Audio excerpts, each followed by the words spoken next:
A very warm and hearty welcome to yet another episode of Success Principles by Successful Principles.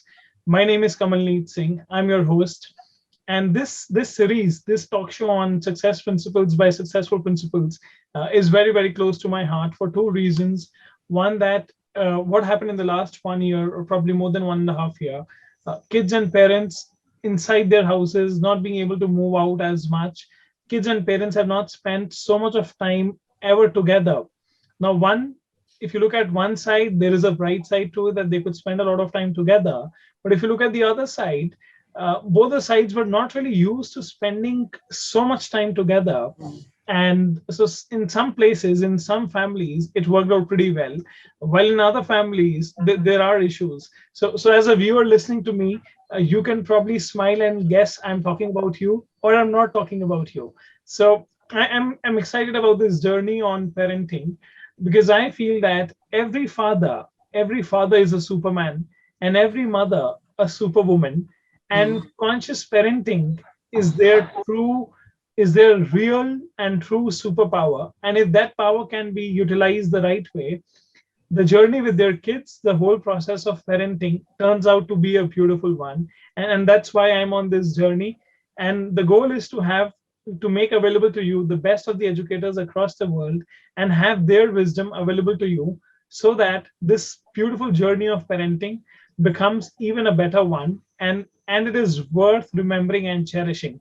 And I'm excited about today's episode. With us on the show today, we have an exemplary guest. We have Mr. Charles Clarence with us, who is the principal of Dr. MPS World School, Agra. And the best part is that I've been interacting with him. Somebody who's very passionate. He's somebody who's already into a lot of trainings. He's a master resource person with the CBSE.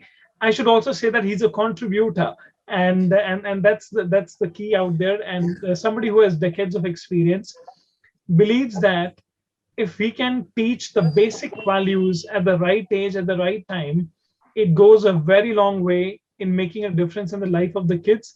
And not only their kids, but also when they grow up in their careers as well. Somebody who's extremely passionate, somebody who's extremely polite, somebody who believes that one should be on the ground level, be with the kids to actually see what is really happening around them. So he believes in management by walking around and being with the kids right there. And it's an honor and a pleasure for us that he is with us today. So all the viewers out there, all the educators, all the parents out there, you want to get the best out of the show and maybe want to have these notes in place with you so that when the right time comes, you can implement them and make a difference to your life. So thank you very much, Mr. Charles Clarence. It is indeed an honor and a pleasure to have you with us on the show today. Thank you. Thank you. I think I'm honored too, by all the lovely words that you've said. And I'm happy also to share whatever little I can. I know that your little in itself is an ocean, and the viewers, you got to wait and watch for this. I can promise you this. Now, you and I, we are, more or less in a similar domain wherein we end up interacting with kids and teachers and parents. And you have been sitting on decades of experience. You have dealt with parents from different walks of life. You have seen different situations. You have seen a very different paradigm in terms of what happens in a child's life.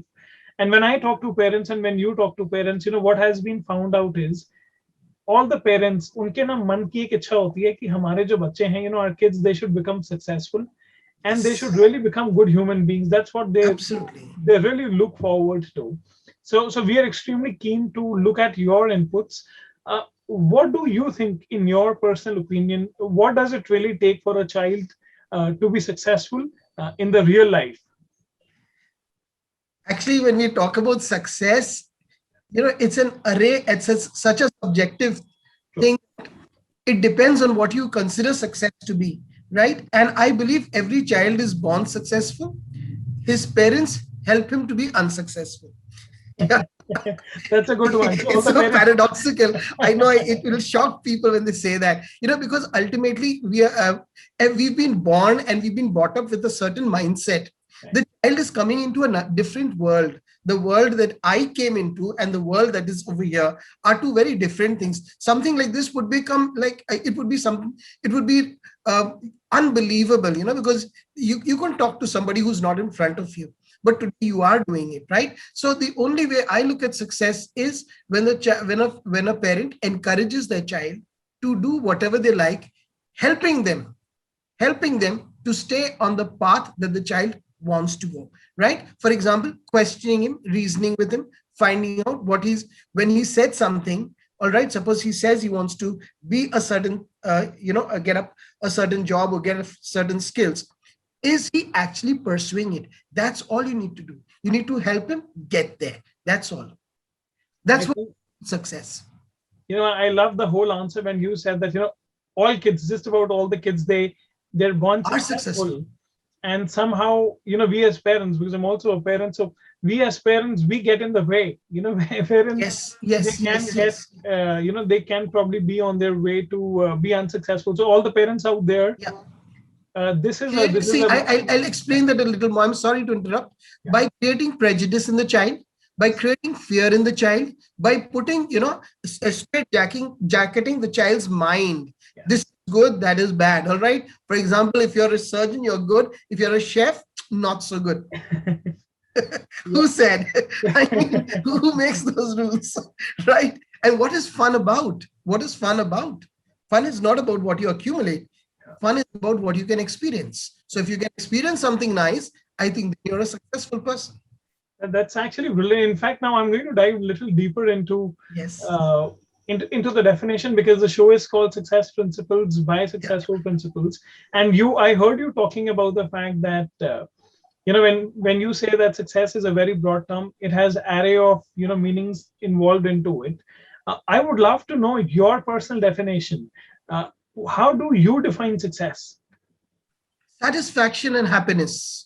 That is satisfaction and happiness. Okay, got that. Yes, if you find satisfaction, happiness. So you would see people like, for example, there'll be many, you may call them activists or social workers who don't have anything, but they are so happy, so satisfied with what they're doing, right? So I think success is when you're pursuing your heart and you actually get it. When you actually get it, right? So basically, success is a clear, defined goal.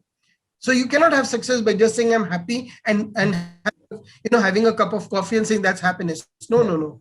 It's you have a clear, defined goal. This is what I want to achieve, and you are able to achieve it. Then you are a successful person. Which is a very meaningful definition. So all the parents out there, one must have a goal and one must be able to score that goal. When I say that score that goal, just don't think about the football and the games in the ground, but the real goals in life. And what I really loved was you did speak about happiness and satisfaction as one of the key parameters to look at, to look at success. And I fully, I am fully on the same page with you on that. Right. Now, you started your journey and you wanted to make a difference in the life of kids, teachers, and parents. I know that you were passionately involved with kids, and you grew in that journey, and you have earned a very massive reputation for all the work that you do. And I also know that it doesn't happen by chance. The fact of the matter is that it's not luck; it's more by design, because something goes into it. So I would want to know, your personal mantras. If you have to pull out some mantras that helped you in becoming successful, what would those be? Well, I won't use the word personal mantra as such, right? Because ultimately there are so many things. But yes, there's one thing which is very important, is you need to have your tapasya right. Since you use the word mantra, I use the word tapasya. So, because there are lots of do's and don'ts. Correct. There are lots of do's and don'ts when, for example, if you want to be an educator, you need to understand being an educator means you got to be an example for people. And when you got to be an example for people, there are hundreds of things that you're not permitted to do because people admire you. And maybe it's a wrong admiration, but still you cannot break somebody's heart, right? A little child looks up at you and he says, this is my perfect idol. So you can't just play the fool with your life and, fall down or drink something or smoke something and set a bad example for him. You have to have your restrictions, because ultimately every job that you do and life is all about the right restrictions that you give your body so that you become an example and you reach your goal. Because ultimately, people are looking at, people are looking up to you for something that they want to see. All right. Everyone wants to follow some kind of leadership and wants to see that has life become meaningful for someone else. If it has been meaningful for me, then only somebody would like to emulate. And when we talk about education, education is always about emulation. So when you talk about this Superman father, it's such a wonderful concept about this Superman father. Like it says, anyone can have a child, but to be a dad is very tough. That's a beautiful one. Not everyone can be a dad, because it breaks the child's heart to see his father not matching up to a certain level. He looks at his father. He doesn't want to see an abusive father. He doesn't want to see a father who's a loser in life. His father, everyone in the world may call his father a loser, but for the child, he's a hero, right? Can you stand up and give your child the hero he wants? That's important. That's pretty. That's moving. important. Yeah. I mean, why can't you give it to your child that the hero that he wants to see? My dad, my dad. So when you can afford to do it, do it. If you cannot afford to do it, fine. That's okay. But and a child understands. Believe me, children are more mature than any adult that I've seen.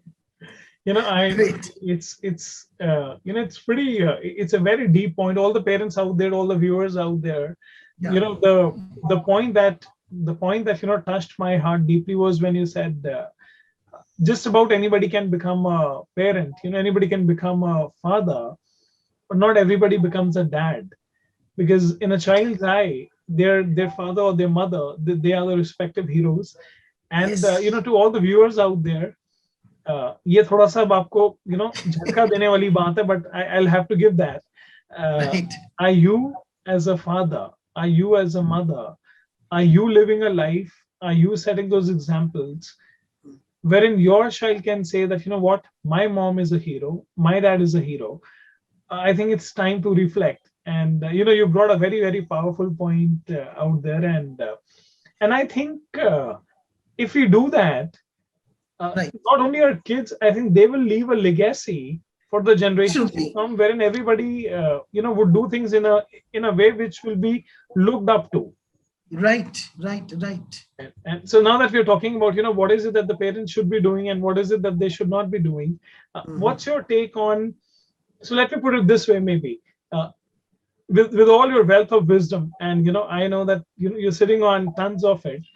If you have to No. give parents top 3 ideas that you think will make a difference in their way of raising their kids, what will be your top 3 ideas? So, and I'll be very brief in this so that the parents do not get confused. Number 1, listen to your child. Second, protect your child. No matter who says what, you listen to your child, right? Whether the teacher complains, the principal says something, no, you listen to your child. Third is, if your child has a problem, seek advice. Now, please listen to what I'm trying to say. If your child has a problem, seek advice, not for your child, but for yourself. The problem is in you, not in your child. That's a powerful one. So all the parents, I think all the parents out there. You said 3. You said 3, so I said 3 only. I think all the parents out there, they must have had a jolt right now. I'm not sure if they're wearing their seatbelts sitting at home or not. So you said that, and I think what you said is way deeper than how it appears on the surface. Yeah, to absolutely. It has a lot of meaning in it. Yes. Why don't you elaborate a little bit?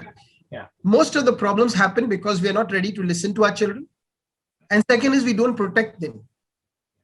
There are predators out there. These predators may not be predators who are just physically beating the child. They be predators who are injecting all nonsense in the child's brain. So we need to protect the child from that, right? And third is, when there's a problem with your child, you seek advice for yourself, not for the child. I think this is, I'm impressed by what you said, especially the third point, that if there is a challenge that you see that the child is dealing with, instead of the child looking at an advice, it's you who should be looking at the advice. Now, all the parents out there, You Yeah. thought it's going to be easy. It's not. I think it's quite a Yeah. journey. And do you think it's actually a very deep thought. Do you Yeah. do you really I, think? I just Uh, would like to interrupt you over here. This whole problem that we've never taught, parenting, right? We've been taught everything else. So True. you become a doctor, they teach you how to be a doctor. You want to be a teacher, they teach you how to be a teacher, and they criticize you about everything. But Correct. about parenting, nobody teaches you, no one Correct. criticizes you about it. Nobody, Correct. you don't have a discussion, they don't have a debate, they have no suggestions about it. You just carry your child just the way you want, right? Mess him up, and then you say how to make him a success. I think that's quite a point to be taken home, because Yeah, all the parents out there, what's being pointed at. And I actually feel, I'll share something when I end up doing these sessions with the parents, and I ask them as to, what have you done in terms of your education. So somebody will say, that I'm a doctor, I'm a chartered accountant, I'm a lawyer, I run my own business, I'm a healthcare professional, and I'm so and so. And I ask them that, do you like the subject that you are into? And most of the times they say yes, we are. Sometimes some of them are honest enough in saying that, I'm not really enjoying as much, but I'm just sailing through. And I ask them that, how much do you like your child? So the moment I ask them this, that how much do you like your child, and they look at me with those big eyes, and they have that anguish that this man is asking us a wrong question, because we love our child so much. yeah. And then I ask them that, if you love your profession that you're attached to, do you do any study to figure out what's the right way to, raise your most prized possession? That's your kids. Absolutely. And that's what I think you pointed out too. And so Right. parents out there, it's not one person saying, 1 plus 1, so 11 people saying it together. So that's there for sure. Now, I really want to build upon and ask you one thing, that, when we say that parents have to reflect and see what's going wrong with them, you know and they need to take an advice instead of the child seeking some advice. Right. What do you think comes in between, that they don't take it? No, it's not whether they take the advice or not take the advice.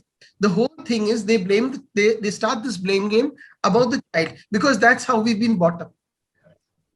That's how we've been brought up, right? Your child does not know mathematics, your child does not know this. So when somebody tells you your child does not know mathematics, it means you have some problem. That is why your child doesn't have maths. Because somewhere down the line, you've put some fear of maths into his heart or into his mind and made him feel it's a big deal, right? So if you look at mathematics and science, these are the only subjects that are supposed to be the easiest for a man, for a human being, because ultimately all human beings are stupidly rational, right? So if you walk into your house and there's water, the first thing you do, who spilled this water?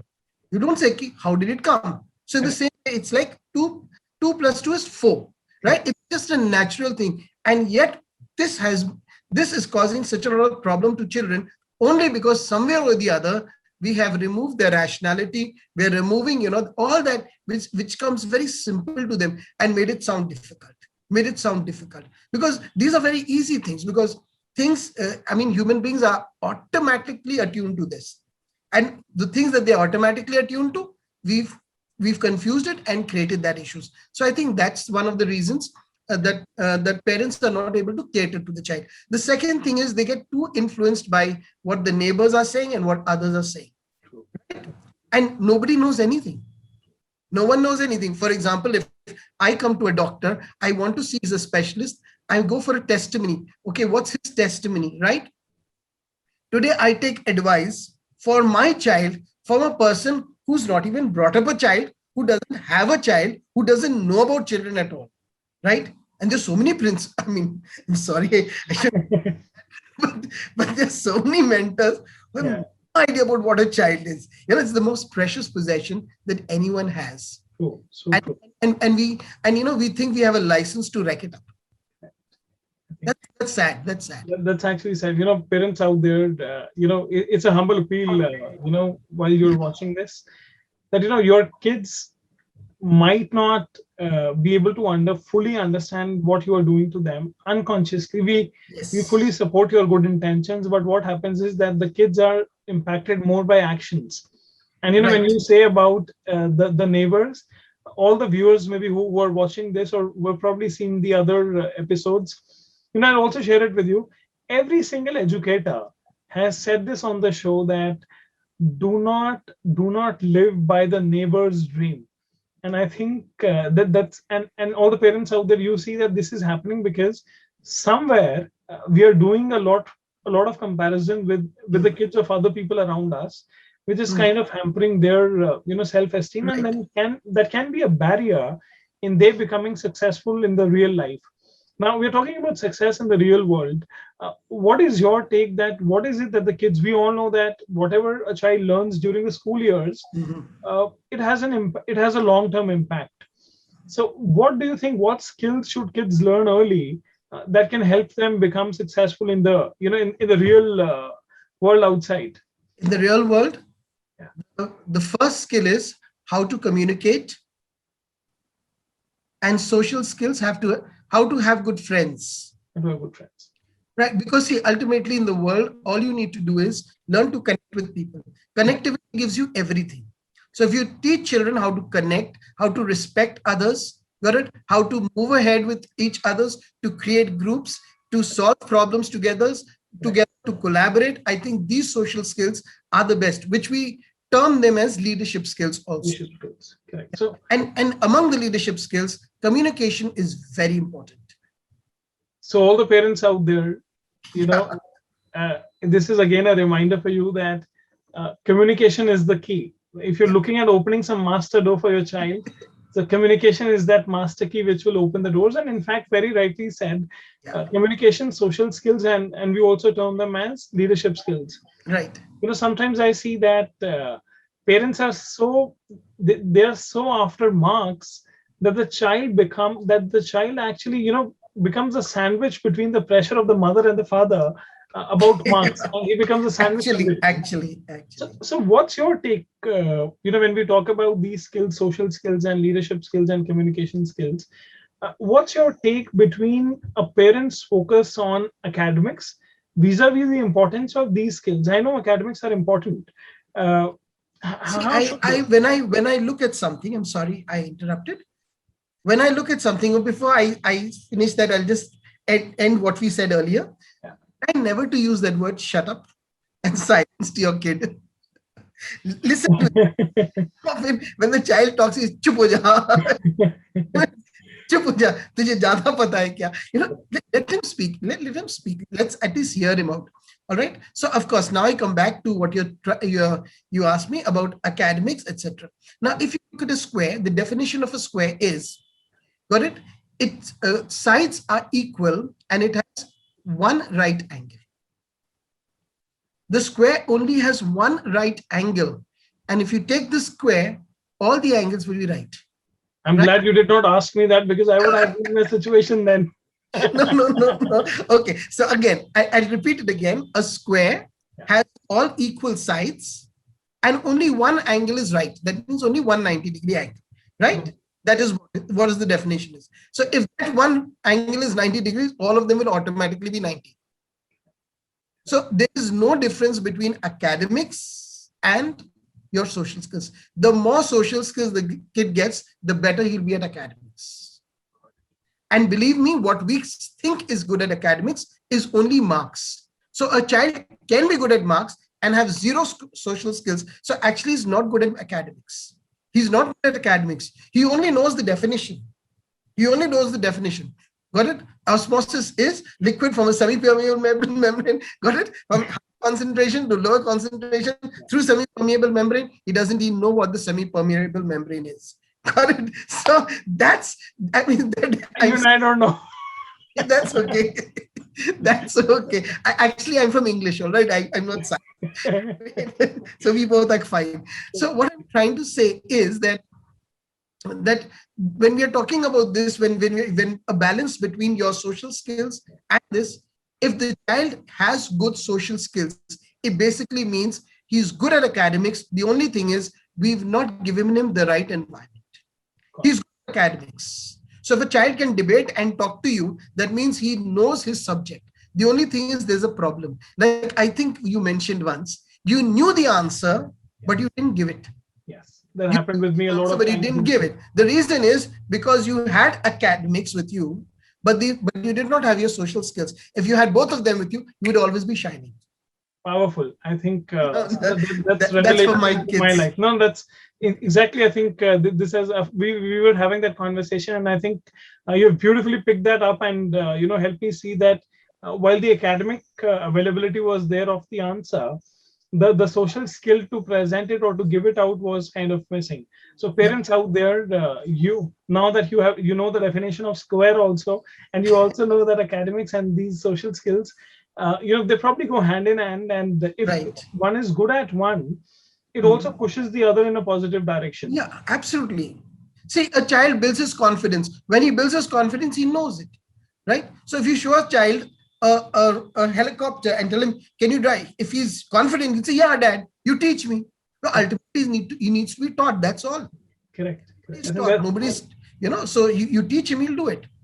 You gave that beautiful example of the father asking the child that can you probably fly an airplane, and the child says, I'm thinking in my head that what would be a typical response that a child would give. I think to my understanding, dealing with kids, they'll probably look at their dad and say, Dad, are you crazy? And how would I be able to fly? But what you said is extremely powerful. If the child has confidence, I think his answer would be Yes. very simple. Dad, I don't know how to fly it. If you teach me, I'll be able to fly. I think that's a Yeah. that's a classic. But if you get a 4-year-old kid who's confident, you know what he'll tell his mother? Yeah. Mummy, उतार दो, मैं चला लूंगा. I think That's the kid we want. so. In that case, the mom is in a situation now. How do we get that down? No, she's now in a situation to actually allow him to have that confidence. No, that's indeed. Just you need to give. The word I always say is, if a father can only tell his son, I have your back. Correct. Once the son knows that his father has his back, the kid will do miracles. The problem is he's always afraid of his dad. कि पापा क्या कहेंगे, mummy क्या कहेंगे, क्या कहेंगे. I think, and the problem is sometimes we are not able to communicate it because there's some communication gap between the parents. correct. Parents have a communication gap. That's when the child picks it up and he's not able to say. So usually you'll find children saying, what will dad think? Dad is there for you. Dad is there for you. I think mothers will be able to give the confidence to their child that dad is there for you. He says, "Acha papa ko aane de." Correct. Yeah. What does that mean? Sure. Are you afraid? Are you making your child afraid of an examination? True. I think the father kind of you gave this example, and it is so relatable. So all the mothers out there, अब आपको डांट पड़ने वाली है, because what we're trying to get is no, it's not. But that will not help. That will not help. It always has to be with love and understanding. Correct. Now, just on a lighter note. Yeah. But the point was that if a mother has to say to the child कि शाम को जब पापा आएंगे ना, फिर मैं बताऊंगी. That means that what has been curated in the mind of a child is that my dad is some tough nut. Maybe he's some jailer. He will come and he'll probably kind of take me into what do you call? Take me into custody, kind of custody. Yes. Yeah. And I think that's a point raised very well. And I also heard you saying that if a child is thinking that ways, and all the parents out there, agar aapko ye wala point aapne pick up kar liya, I think it's a $1 million point that if you can pick up, that if a child is not able to come to you, to either of them, you will have to see that you have probably created some wall which is holding him back. And I think it's time that you probably break that wall so that the child can come to you. I think you have this super tendency to bring examples and then blend it with the real life, which is very, very powerful. I'm also keen to know from you that your school has been recognized for doing so many things, has earned a very, very favorable reputation. So wanted some sneak peek into what happens in the school. What kind of activities do you offer which helps the kids for their overall growth? See, when I joined the school, the chairperson gave me a mantra. The coordinator Singh, he gave me a mantra. He said, "See, over here, we believe every child is a star." And I promised him, and I told him, "Ki I'll see to it that every child will be a star." All right. We picked it up from somewhere, but we wanted to do that. So basically, what I feel everyone should do is give an opportunity of excellence to every child. We don't just randomly pick, children that, no, you are good at this, etc. Everyone comes in, they get an opportunity. Fair competition, collaboration, and loads of exposure. Exposure to every child. The more exposure you give to children, the better it is. And give them a lot of encouragement, lots of encouragement. And when they get the encouragement, you clap for them, etc. So I'll just tell you a very small thing is I realized.